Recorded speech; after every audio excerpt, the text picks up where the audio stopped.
What's up? It's your homie, Devin Zoolander, coming all the way live from where? The Pittsburgh International Jazz Festival. And today I am so happy to do this exclusive interview with you, featuring one of the coolest performers that I just met. Her name is Vanisha Gould. Ladies and gentlemen, put your hands together. Fake crowd. All right. Yeah. So how are you today, Vanisha? I'm doing pretty good. I'm feeling pretty good. There's a whole bunch of people here, and I love it. It provokes my social anxiety, but I like it. Wow, your social anxiety. So that's interesting because you're a performer and you're used to performing in front of a lot of people. Mm-hmm. So how do you manage social anxiety while also being a professional artist? Well, when I perform, I close my eyes. And I tell the audience, thank you for being here in my living room. That's like a main thing I say. I close my eyes when I sing. The joke at the end of it is when I open my eyes, I'm like, oh shit, I'm at a show. Right, yeah. But I feel like I'm in my living room singing. Now, when I'm actually socializing with people, I have to keep my eyes open. Yeah.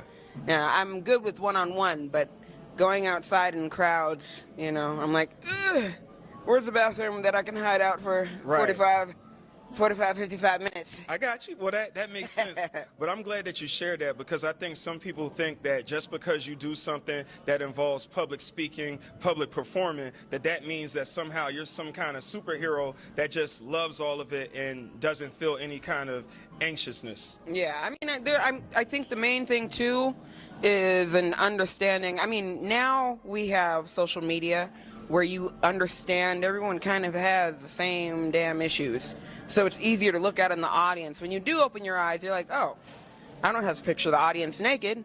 I just picture them with the same social anxiety that I have. Right. That we all got our shit. So, yeah, we definitely do. So it's not too bad to, you know, it's not crippling, I would say. Right.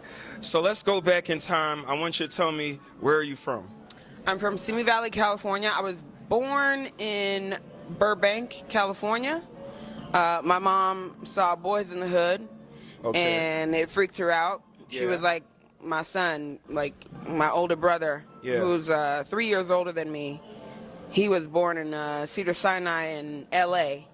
And then Boys in the Hood came out, and she was like, not my son. Right. So she moved us to an all-white neighborhood called Simi Valley, the most boring town in America. Wow. And yeah, after that, I went to Berklee College of Music, and then I went to New York in 2015. Going from the coast of L.A., we'll just say California, to New York City, what was the adjustment that you had to make in order to get acclimated to the East Coast? I don't know. I feel like because my parents are from... My mother is from Detroit, and my father's from Gary, Indiana. So in the household, that's our culture. You know, I didn't have, I mean, you know, on the playground, it's like, oh my God, nice Dodgers shirt. You know, but at home, it's like, you're a black queen, like, you know. Right. Like, clean the dishes, wash them, dry them, put them away. Like, I feel like that's like more East Coast than West Coast. Right. Anyway, so when I came to the West Coast, it was super easy. And also, my father, he's a flautist. He's a huge jazz fan. Yeah. So jazz, but also all types of music was played in the household. So it was easy to understand that if you want to really delve into this music, you come to the East Coast. That's what I think. Gotcha. You know? Well, I'm glad to hear you say that because I think some people, they can struggle with trying to just to fit into a new environment, but I'm glad it was able to work out well for you. Yeah. Yeah. And yeah, so far. Yeah, it seemed like you're doing pretty well. I think so. All right, so let's talk about your artistry really quickly. I want to know who are some of the artists that were early inspirations to your singing style? Easily. Ella Fitzgerald, Sarah Vaughan. I love Mel Torme. Frank Sinatra, I love his phrasing. I'm ashamed to say that I got into Billie Holiday pretty late into discovering jazz. I didn't really get her until until you fall in love and then you fall out of love. Yeah. then you understand Billy. Right, right. You know, after 3 years of therapy, you're like, oh, that's what she was singing about. Right. Okay. Yeah. Now, I ain't been through nothing like she's been through, but, you know. But, yeah, that's like the main, like for phrasing, Billy and Frank Sinatra. And just for tone, I would say Sarah and Mel Torme. And for straight up interpreting a lyric and learning a melody and scatting and improvising, Ella Fitzgerald. Wow. That is amazing. You know, because you brought up scatting, and I was recently watching an episode of Living Single, I started to think about how the T.C. Carson, the actor that plays Kyle Barker, he would often do some scatting on the show. So I want you to explain to the audience really quickly, what is scatting? Scatting is, for me, I mean, I rarely scat. Okay. I scat when and I don't know if it's accurate to say this, but legend says, rumor has it that someone forgot the lyrics.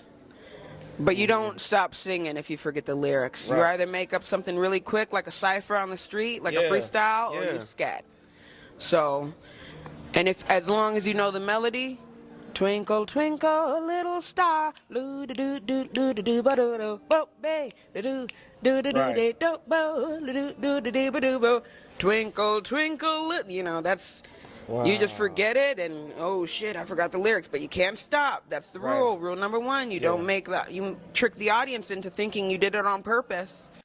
Well, I'm glad that you said that. I have so many other questions, but what I immediately thought about when I was doing a little bit, I wanted to really look at the definition for the word jazz, and I went to Wikipedia, and we all know what it is, but when it comes time to translate it to somebody that's never heard of it or they're not as familiar with it, then it just becomes a whole bunch of things, because I was seeing ragtime and I'm seeing the blues and I'm just seeing maybe some, not rock, but there were different genres that were listed there, and then that led me to one time I was listening to a podcast and they were having a conversation about smooth jazz and the commercialization of jazz and how smooth making it. Oh, that's okay. That's all right. Self-awareness, it grows slowly sometimes. Yeah, I understand. I'll just say that spatial awareness is something that, as a people, I think black people understand really well. Yeah. But I have noticed in other communities that sometimes there is a lack of spatial awareness, and sometimes it manifests itself in the middle of an interview with the very talented Vanisha Gould. But it's all good. It's all right. It's okay.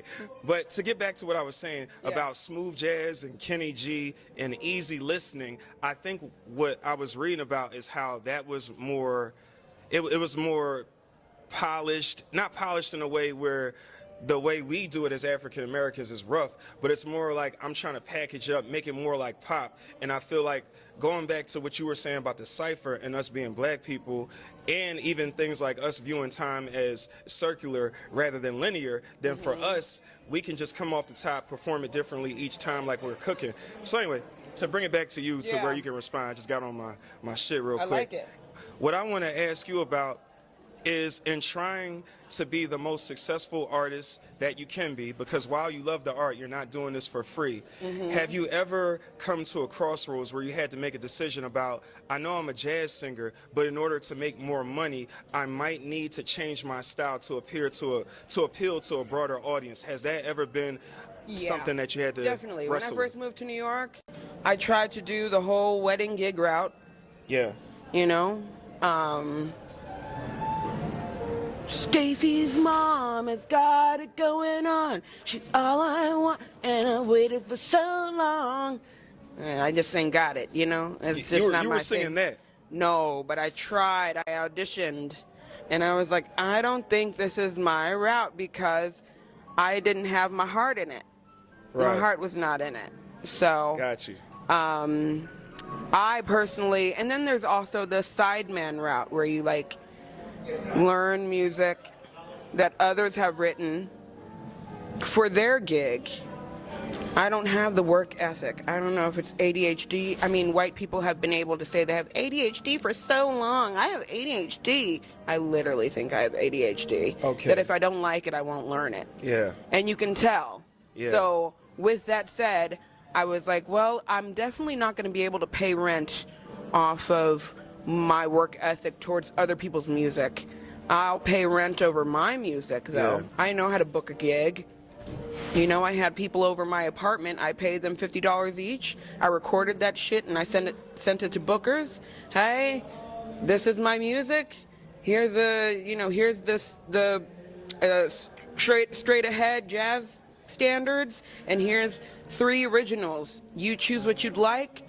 I'd be booking the band. I like that control, you know. In terms of I've never had to worry about money, and that's the glory of God. I think if you're swinging, New York is kind to you. If you're swinging, the music is kind to you. The gigs come, and I haven't had to really beg for a gig or beg for the money or compromise or your pander artistic integrity or pander to an audience. Yeah, you know, that's not even in my makeup. That's not who you are. I wouldn't do it. Right. I would go broke if I did that, I would say. And that's interesting that you say that, because I remember I was recently watching an episode of Joe Budden podcast, and they had the R&B singer Money Long on there, and she was talking about how when something doesn't feel right in her soul, even if she knows that it would be a big money opportunity, she physically feels pain when she tries to go forward with something that doesn't serve her. It's the same as working a damn 9 to 5. You might as well just get a job in accounting or something, a fluorescently lit room. Right. I've done it. I was late every single day. Yeah. I was late every day. Every day. You know, when I'm on time, I'm 3 hours on time when my name is on the marquee for the gig. But you put me in an office, and you know, if you don't fire me, you ever like tried to break up with somebody? Yes. By your actions? Yeah. You couldn't have the conversation, so you just weren't there. Aggressive shit. Yeah. You were just not that good of a partner. Right. I tried to do that, and they kept me for 3 years. Yeah. I was late every day. That's what it's like. You Got know? you. But when my name's on the marquee and I know I'm playing my music and I know I have my band of my choosing and I know they respect me and there's a loyalty there, a familiar thing there, it feels good in my soul. I can sleep at night. I'm you can 3 prepare hours for early. it. Yeah. Because it's what you really want to do. And it's fun. Yeah, yeah. Easy. Okay. Well, this is a great interview. What I want to do right now is I want to kind of bring it to a close. I want you to tell me living, or how many minutes does it say on there? What is it on? 12:55. 12:55. Okay. All right. So, 4 musicians, living or deceased, that you would love to have dinner with. I would love, first of all, I know you said musician.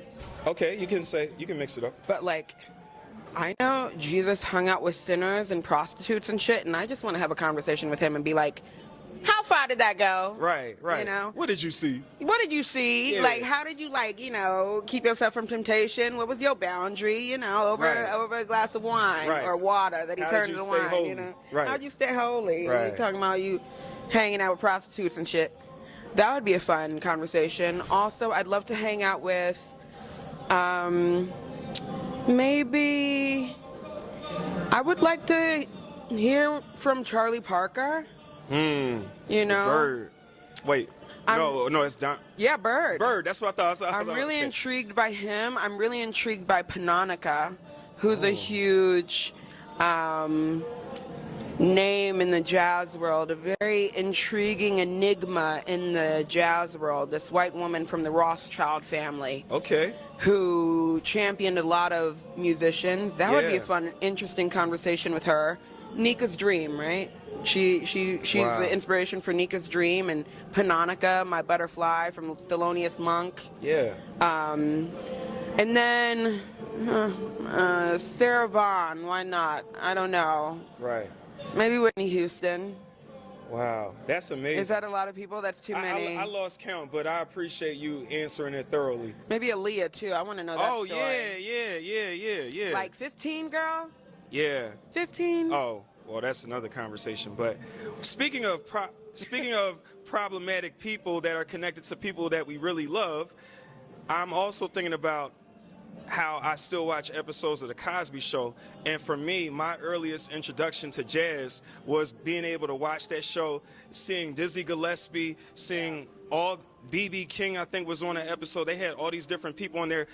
When I used to rap a little bit back in the day, there was a beat that sampled A Night in Tunisia. And when they played that on The Cosby Show, and he was trying to get that record, like that whole thing, I love jazz because of that. I swear, some of my first sexual feelings as a child of puberty was in a sentimental mood when Lena Horne was singing. Ooh. And Bill and his wife, or the Huxtables, were in that club, and Lena was singing. I was like, oh, is that love? Right. Is this what love feels like? You felt something you never felt before. I felt butterflies a little. Yeah. Yeah. But But, that's dope. you know, duality of man. Right. You know, art versus the person who, you know, who knows what may happen to me in a couple decades. Right. Where maybe this interview can never be. Right. Who knows what Like happens? you're canceled. Oh, right. no. Nah. You ain't gonna get canceled. We canceled. won't manifest that Nah, far. we Please, not. Lord. No, we not. But it's the duality of man. Absolutely. You know, the yin and the yang. And I think that if we have nuance, we can understand that we don't have to agree with things that are criminal behavior in order to still, but we can't just erase history and act like what that, because for me, that was a big deal growing up. Yeah. And being able, because I don't know, I mean, my mom did like jazz a lot. My dad was more of a R&B, or more, maybe really soul and funk. And so without the Cosby Show and my mom, I probably wouldn't appreciate I mean, you want to talk about the Cosbys, you could talk about every fucking history, like jazz legend that is hanging above every jazz musician who wants to be like them. They were all problematic. Yeah. So I know Miles Davis has problematic. Charlie Parker, problematic. Right. I don't know about John Coltrane, but problematic. Okay, all right. But he died in pure state. Right. He was clean when he died. Right. But you know, my goodness, all of them were problematic. Like we all are. Yeah, they're human. Duality of man. Right. So, you know, I don't know.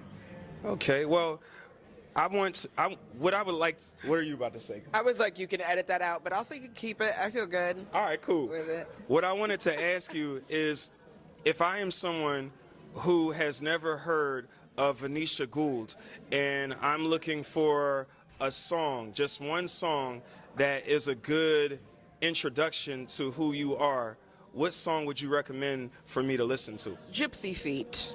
Gypsy Feet. Yep, on Spotify, iTunes, Apple Music, you know, YouTube. Got you. All right. Gypsy Feet. It's probably one of my favorite songs. It's about a woman going land to land, and it's not my story, but that's how I write.